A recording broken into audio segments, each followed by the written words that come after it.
En février 2022, quelques jours après l'invasion de l'Ukraine par la Russie, j'ai envoyé un SMS paniqué à mon partenaire. On devrait peut-être se marier. Il a cru que je plaisantais. Pendant des années, je lui avais dit que je n'étais pas sûre de vouloir me marier un jour, bien qu'il m'ait clairement fait comprendre qu'il souhaitait m'épouser. Enfant de parents divorcés, j'étais sceptique quant à l'utilité du mariage.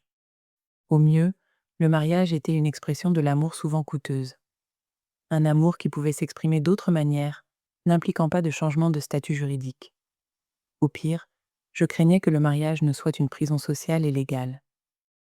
Mais c'était avant l'invasion de la Russie, avant que les experts et les éditorialistes des médias occidentaux ne commencent à se demander cela. Va-t-il encourager la Chine à envahir Taïwan? Moins d'un jour après l'attaque, j'ai commencé à recevoir des messages d'amis et de membres de ma famille me demandant si j'étais certaine d'être en sécurité à Taïwan. Peut-être était-il temps de rentrer? Je vivais à Taipei, du moins à temps partiel, depuis plus de 6 ans. J'y avais emménagé grâce à une bourse Fulbright, avec la ferme intention de retourner dans le New Jersey une fois la période de 10 mois écoulée. Mais à la fin de la bourse, je n'étais pas prête à partir. Désormais, j'avais une vie ici, un parcours de jogging, des orchidées que j'arrosais, des amis avec qui je sortais. Plus important encore, j'avais un partenaire que j'aimais. Un homme bon qui me rappelait de prendre un parapluie s'il semblait qu'il allait pleuvoir, qui me laissait des mots d'amour et me coupait des fruits les jours où la dépression m'accablait, et qui m'emmenait lors de voyages improvisés voir des lucioles dans les montagnes. Le problème était que mon partenaire est taïwanais. Je ne veux pas dire taïwanais américain, comme moi. Je veux dire un taïwanais de souche, quelqu'un qui n'avait jamais passé beaucoup de temps avec des Américains, parlant couramment le mandarin et le taïwanais, et rien d'autre. J'ai plaisanté avec lui en disant que la plupart des Taïwanais qui sortent avec des étrangers améliorent leur anglais. Avec nous, c'est moi qui ai amélioré mon mandarin. J'ai des inquiétudes concernant nos origines différentes si mon mandarin médiocre et son anglais inexistant allaient entraver notre communication. Si nos préférences alimentaires divergentes pourraient causer des frictions. Si nous pourrions un jour être en désaccord sur l'endroit où élever des enfants. S'il pourrait apprendre l'anglais assez bien pour déménager en Amérique un jour. Si la somme de nos différences me laisserait un sentiment de solitude et l'impression de n'être jamais totalement comprise. Une chose dont je ne m'inquiétais jamais, parce que cela ne m'était jamais venu à l'esprit, était de savoir quoi faire en cas de guerre. Mais ce jour-là, le barrage de couverture médiatique menaçante et de SMS d'amis a fini par m'atteindre. J'ai commencé à imaginer le scénario dans lequel Taïwan serait envahi par la Chine et où je serais évacuée vers l'Amérique. Si nous n'étions pas mariés, devrais-je le laisser derrière moi? Je ne veux pas que nous soyons séparés s'il arrive quelque chose, lui ai-je dit. Je veux savoir que si je retourne en Amérique, tu pourras venir avec moi. Après un long silence, il a répondu par SMS. Mais je m'inquiéterais de laisser ma mère. Peut-être pourrions-nous l'emmener avec nous. Elle ne partira jamais, a-t-il dit. Elle a trop de parents et d'amis ici. Et ce qu'il a dit ensuite m'a presque brisé le cœur. Si je pars, et si je ne pouvais jamais revenir, et si je le regrettais pour le reste de ma vie, je ne comprenais que trop bien cette peur. J'avais eu la même crainte lorsque le 18 mars 2020, j'avais embarqué sur le dernier vol New York-Taipei arrivant à Taïwan, avant que le pays ne ferme ses frontières aux étrangers sans permis de séjour. Je n'étais pas sûre de prendre la bonne décision. Alors que ma mère me faisait au revoir de la main à la porte d'embarquement, j'ai ressenti une vague de nausée. Je ne savais pas comment la pandémie allait évoluer. Si je reverrais ma mère un jour, si je faisais un choix que je passerais le reste de ma vie à regretter. Et pourtant, j'ai embarqué sur ce vol, en partie parce que je ne voulais pas être séparée de l'homme qui m'attendait à Taïwan. Cette nuit-là, 2 ans après ce vol, mon partenaire et moi nous sommes assis sur le canapé, sombres et sérieux, et nous en avons discuté à nouveau. Devrions-nous nous marier? Viendrait-il avec moi aux États-Unis? La guerre éclatait. Ne pourrais-tu pas convaincre ta mère de venir? Ai-je demandé. Non, a-t-il dit, elle ne se laisserait jamais convaincre. Et si nous avions un enfant? Ai-je demandé. Nous avions prévu d'essayer d'avoir un bébé le mois suivant. Malgré mes doutes sur le mariage, j'avais toujours su que je voulais un enfant. Je lui avais même dit qu'il n'importait plus pour moi que nous ayons un enfant ensemble plutôt que d'être légalement liés. Il a marqué une pause. Si nous avions un enfant, a-t-il dit, alors bien sûr que je partirais.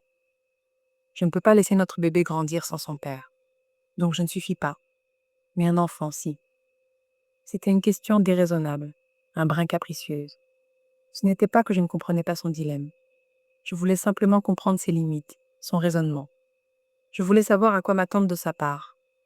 C'est ma mère, a-t-il dit. J'ai acquiescé. Bien sûr. Qu'est-ce qu'une femme que l'on ne connaît que depuis quelques années, comparée à celle qui vous a mis au monde et vous a élevé? Que ferais-tu si tu t'étais à ma place a-t-il demandé. Je ne sais pas, ai-je répondu, car je l'ignorais vraiment. Nous étions dans une impasse. Sa réponse avait rendu la question du mariage caduque. Après tout, même si nous nous marions et qu'il pouvait m'accompagner, il avait dit qu'il ne le ferait probablement pas.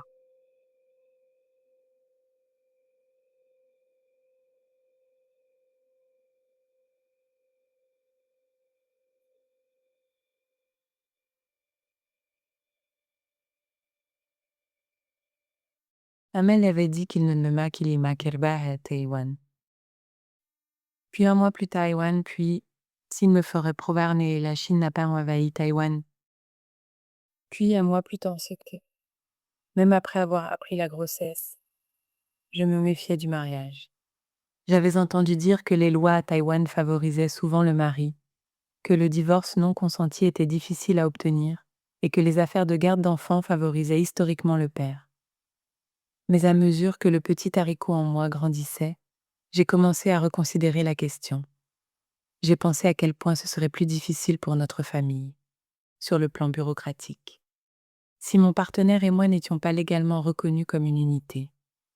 Nous étions déjà passés à côté de certaines subventions gouvernementales pour les femmes enceintes, parce que nous n'étions pas mariés. Si nous restions non mariés, le nom de son père ne figurerait pas sur l'acte de naissance de mon enfant. C'était aussi plus que cela. Désormais, avec un bébé, mon partenaire et moi étions inextricablement liés. Nous n'étions plus simplement deux personnes s'étant choisies par affinité. Nous étions devenus une famille. Il ne s'agissait plus seulement de ne pas vouloir être séparés. Désormais, une séparation forcée serait une tragédie dans l'histoire naissante de notre famille.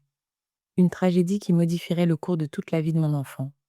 Nous nous sommes mariés en juillet, une cérémonie civile sobre au bureau d'enregistrement civil de Taipei, avec deux de nos amis comme témoins. Mon partenaire portait un costume.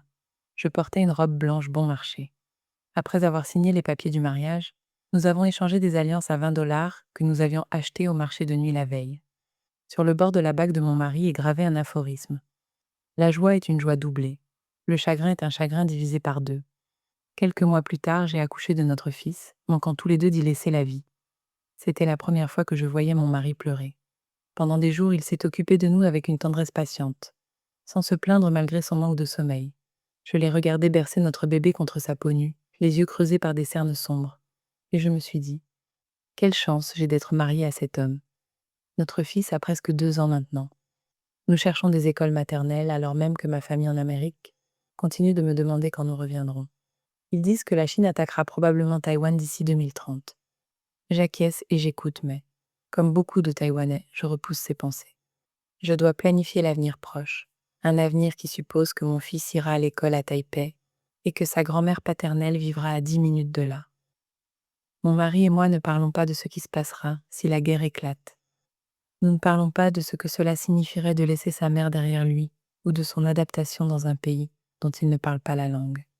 Nous savons où se trouvent nos papiers de mariage, le certificat original et sa traduction en anglais, dans un tiroir à côté de nos passeports. Nous emmenons notre fils au terrain de jeu, nous mangeons des nouilles et nous faisons des soirées dansantes sur Baby Shark. Alors même que les spéculations tourbillonnent, alors même que nous prions pour ne jamais avoir à faire un choix impossible, nous vivons nos vies ici. C'est tout ce que nous pouvons faire.